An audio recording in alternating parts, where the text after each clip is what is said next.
because only weta this video ka wa ahụ metụ aka na share button nke tụsalụ m ozi a ịma na oge mbụ J-Park wo internet FBI mana ọ dụka na this time around analụ na nya that position internet FBI even wuruzie the self-acclaimed Minister for Information as far as Facebook are concerned.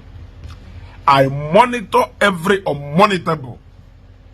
I monitor everything supposed to now that monitor on Facebook. Even on Goma, I monitor you more than you think you are watching Ezugo.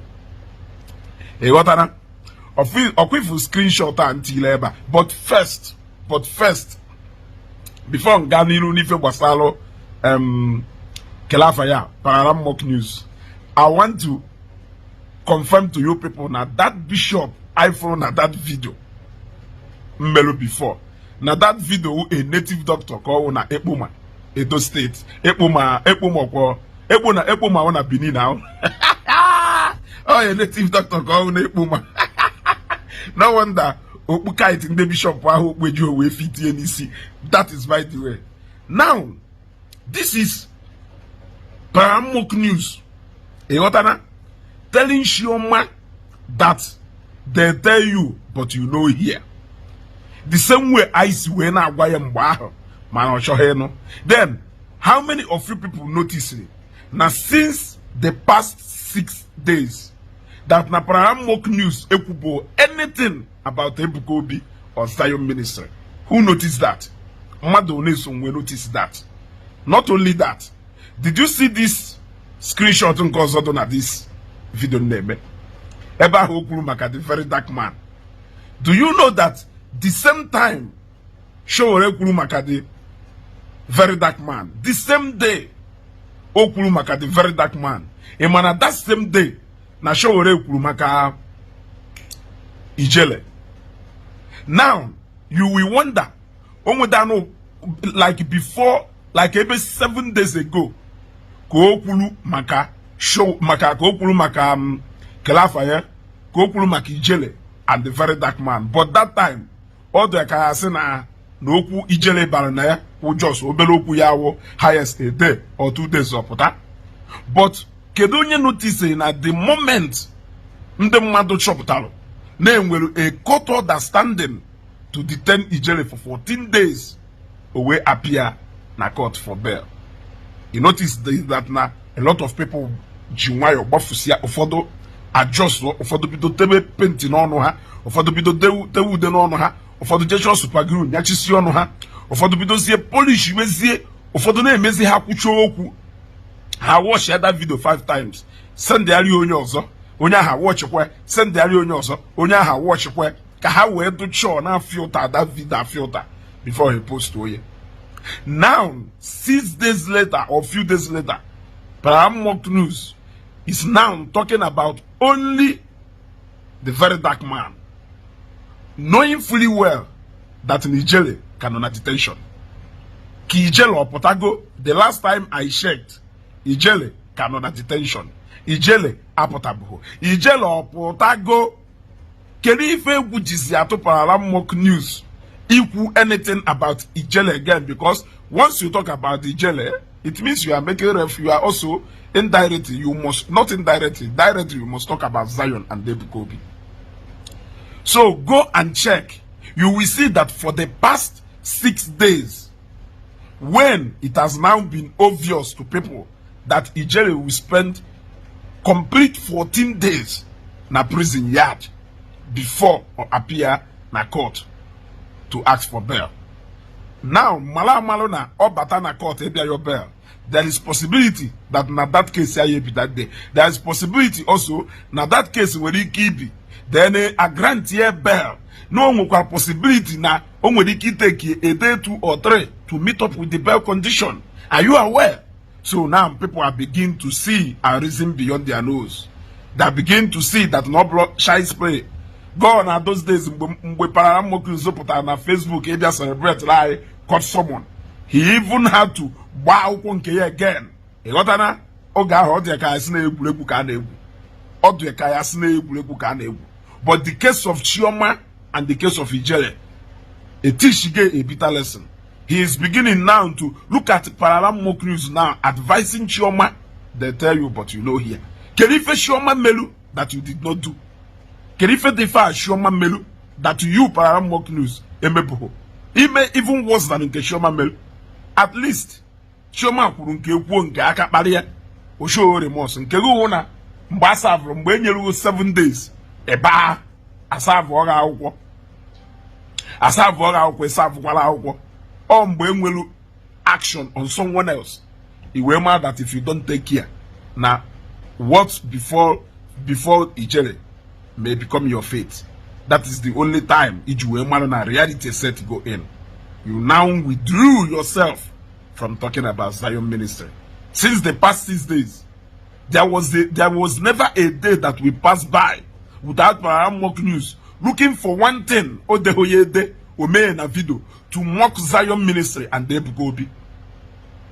Since 6 days ago, Mbodo very clear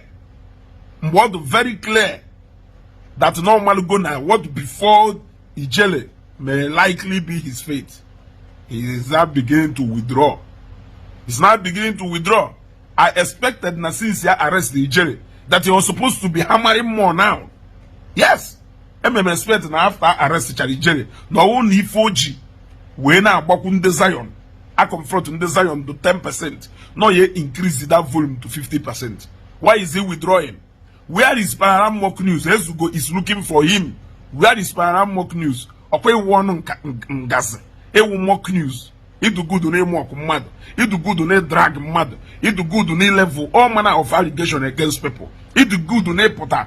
Brag ya. Even at the altar of Osu they been a standing. Where are you now? Are you becoming scared? Is the water getting deeper? Are you beginning to realize that of course Nugebere Nambawu a mecha na shopota nisi monwe sigo na anya doka. Look, let me tell you people. A lot of people have been in a comment section now commenting. I hate this boy. I hate this boy. I hate this boy. I will make you maybe feel where your hatred cannot do anything to me. Your hatred cannot even change your condition. Your hatred cannot even change your condition. Your hatred cannot even do anything to Amune Fegaria Beno, Nijine Fegaria Beno. Where would say more ways to go? Where would say more ways to go? Last, I am really sense. Last, I am really sense. Keta, or to get a lot of people clear and anya, Neguana Ba, Ablos Guegu, Jiderum Pantem, Wegu, but don't touch. No, what change you go from Ifa hand, Kubano that thing. So, onyo wuna na wazi as fast as their legs can carry them.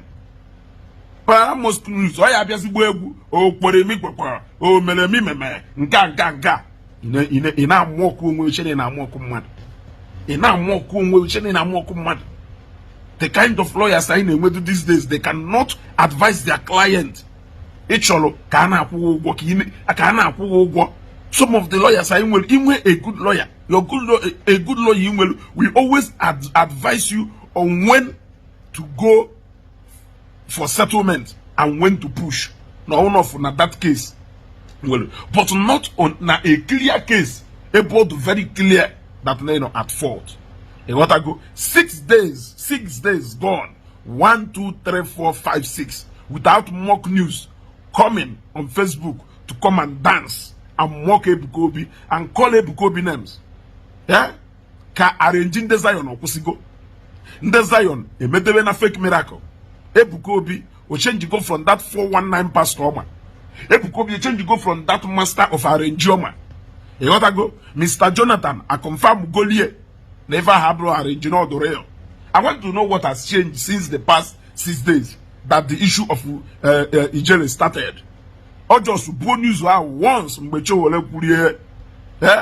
when it has now become obvious to people that in Ijele wonye hane nedanya Ijele that iroko 3 hane dolanya hangi hope hane that ne bidoli set example with that iroko 3 hane nanya onwu buzili ala aji aho nwetazi ala majiri keri ifo ye meye aka na agwakwa ndị mmadụ kwa ili no nwonu respect ya no people One of Pararan mock news that Nezugo Global TV in Attire. I am looking for him. I want him to come and start talking more because I'm enjoying his show. I am enjoying his show.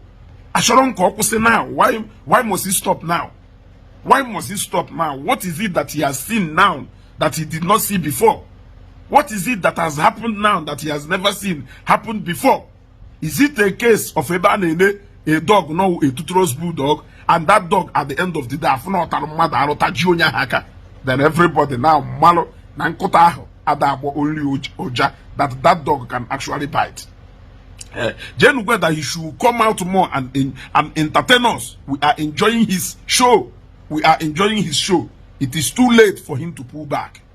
It is too late for him to pull back. Yes, it is too late for him to pull back. I am monitoring everything that is going on Facebook. Yes.